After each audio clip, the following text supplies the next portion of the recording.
So I was saying that we have to come to grips with the fact we have to clean up our bucket. But we can't pretend that it's not dirty. We have to let people know that it's okay to not be perfect. It's okay. We spend so much time as Christians pretending we're okay and not being honest. And people that aren't saved, they just want to see honest. They want to see. I have an image on the decal or something on a YouTube channel. It's a crack pot. And I think that as Christians we want to be perfect pots, but we're really crack pots. And we need to let people know the cracks so that they're not looking at our play acting of being perfect. They're looking at the power of Jesus radiating out of us, because we have to be humble and let them know the reality. They'll be attracted to that, because you know what happens? They get less of us and more of Jesus. Less of us and more of Jesus. When we don't pretend that we're clean, when we have stuff in our lives, if we're honest about the stuff and we're honest about the process and we're honest about what our heart wants. Our heart wants to be better. Our heart wants to be closer to Jesus. Our heart wants to get straight, get clean, and get cleared up. We got to be honest. So if we pretend our bucket is not got issues, then basically we're evangelizing with a lie. And that doesn't work. Now for the recovery piece, for the people in recovery and stuff like that, that's what the lesson is about. Getting cleaned up is messy. You're going to spill some stuff. You got to deal with it. But you got to clean up the mess. You got to work the steps. You got to do all the suggestions in CR and AA and NA. You got to do the repentance piece. You got to do the thing. You got to do the inventories. You got to make amends. You got to stay connected with people that hold you accountable, being truthful and not stupid. Because most Christians are, I hate it to say it, but they're competing in a reality show. You go to church and everybody is so damn perfect. It gives me a rash sometimes, because I can't connect with anybody. I'm not perfect. Neurologically I'm not perfect. I don't work the way people do. I think I'm partially Asperger's.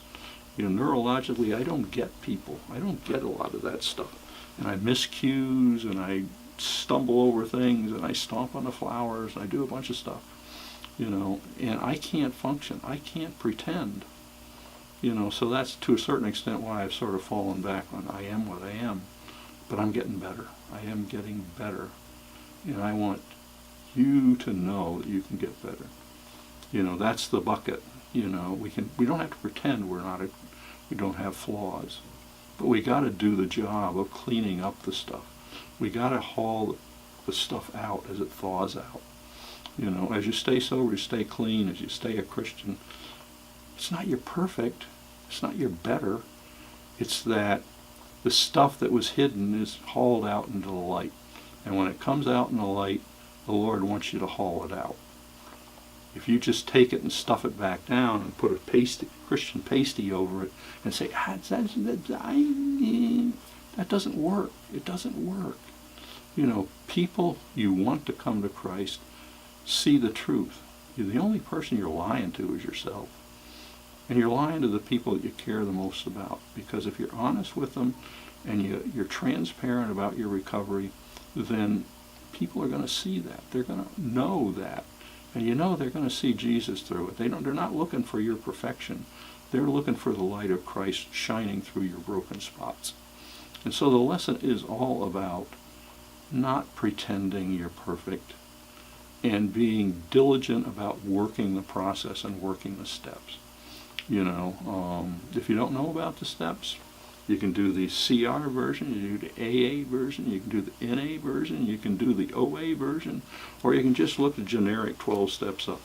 But the thing is, you need to do it with people. I'm a very insular person, I have trouble with social stuff. And it's very difficult for me to get integrated into a group of people. But when I first got sober, I hung with a lot of people. I hung with a crew of people. There were 4 or 5 of us that were pretty tight. And the funny thing is that I'm 44 years sober, and I have a friend in Vermont. He's probably, he's about 3 months less sober than me. But if you're 45 years sober, 44 years sober, you got sober when you're young and you're old now. Trust me. That's the way it works. You got 45 years of sobriety, you're old. And I got sober when I was 28, so figure it out. And Tom got sober around the same time. So once a year I go up and see him and his wife, and we talk about the old times. We're just talking about life. We're lifetime friends, and that's sort of cool for me that doesn't have any. I make it a point, and he makes it a point to get in touch with me once a year. And I drive up and I stay overnight in White River Junction, and I go and see him, and we chat for 2 or 3 hours, and then I leave and do what I got to do up north. But that's amazing. I mean, we don't talk about the old days that much anymore. Last year we didn't tell these stories. We talk about the people we knew. We talk about the people who have passed away, with people who are picked up, with people who have just died of natural causes. There were 4 of us, and now there's 3 of us, and one of them we don't see much because he's not us, and so we don't socialize with him. But I'm friends with him on Facebook. I see all the stuff he's doing, and that's what it is. That's what it is. It's all about getting better. But I didn't get better by not working the steps. I didn't get better by not dealing with things. I got better because I learned to use the mechanisms of the steps to deal with my stuff one day at a time.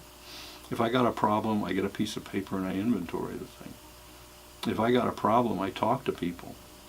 If I got a problem, I go to prayer and I talk to the Lord. If I got a problem, I make sure that keep my accounts reasonably and I watch out for when I'm lying to myself, because I do that rather well, so that's what I want you to know. That's what I want you to know about this lesson. I want you to know about the bucket and the privy. You got to take care of business. You got to adult about the stuff that is there that you can't get away. You can't stuff stuff and expect a good result. Remember, you're not a perfect, clean bucket. There's stuff there, and it's okay. And remember, you got to adult about the privy. You got to haul the stuff out and dump it away, and be willing to accept the ridicule as you're hauling the bucket out. But in the long run, you won't drink, you won't use, and the Lord will keep you going. So I want you to remember this. Remember the bucket and the privy. It's okay to have a dirty bucket, but you got to haul the stuff out of the privy and dump it in a hole. And it's okay if it's messy, but it's necessary. You got to adult. And that's what it is. That's what this lesson is. It's the bucket and the privy. And that's what the title will be. And if you want to subscribe, it's down there. If you want to comment, it's down there. My effort will be to, reprise some of the CR teachings, and also do some Bible studies and stuff like that about the 12 steps. I've taught on the 12 steps at Bridge House once a month for 5 years.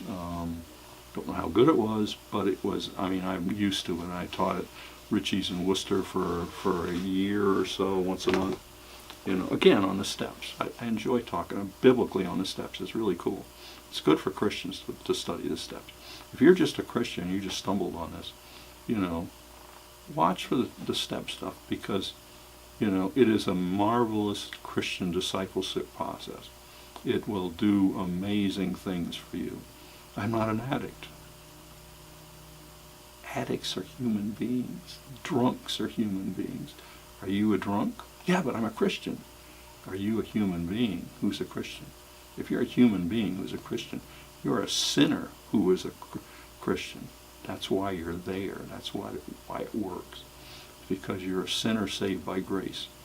And you need a process as much as anybody else to adult your things and haul your stuff out and keep clean and try to grow and prosper in the Lord and the anointing and the power of Jesus.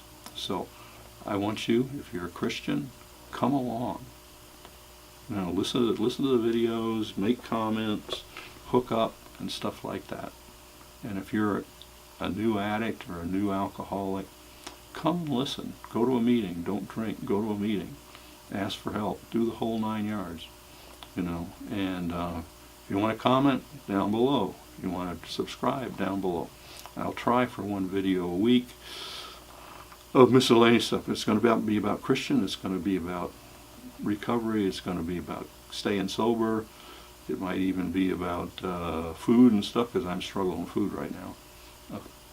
So please, you know, I implore you to you know, stick along with us and forgive the video stuff. I'm trying to learn the video stuff, so if there's little haze up there, I'm using a green screen, and I want to put the privy in the background someplace. Just forgive me. It's going to be a little rough at first. Hopefully I'll get better. You know, if the senility doesn't catch up with me, I'll get better at this, and you can enjoy the video. If you like it, comment. If you subscribe, and that's all I got. You know, I really, really wish you a good day. I wish you, I don't know, wish you prosperity. I wish you prosperity in the Spirit, that you be rich in the Spirit, that you be blessed in the Spirit. If you're in recovery and you don't know Jesus, then what can I tell you? Give it a try. I did.